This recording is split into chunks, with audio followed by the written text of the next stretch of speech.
ఉందాం. ఎల్నినో అంటే స్పానిష్లో little boy అనర్థం.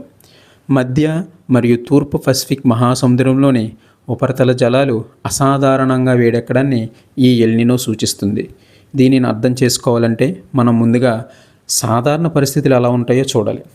సాధారణంగా సముద్రంలో బలమైన గాలులు తూర్పు నుండి పడమర వైపుకు వేస్తాయి.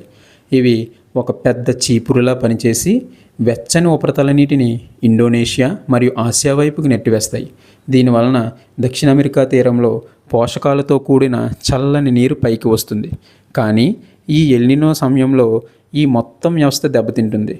ఈ గాలులు బలహీనపడతాయి లేదా వెనక్కి వేస్తాయి. ఆ భారీ వెచ్చని నీటి సమూహం తిరిగి దక్షిణ అమెరికా వైపు ప్రవహిస్తుంది.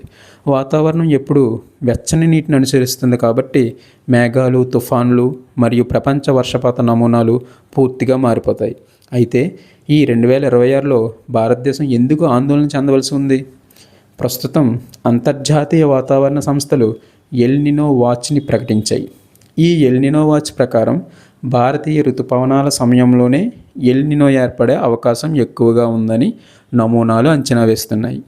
చారిత్రక ఆధారాల ప్రకారం 60% ఎల్నినో సంవత్సరాల్లో భారతదేశంలో సాధారణం కంటే తక్కువ వర్షపాతం నమోదవుతుంది.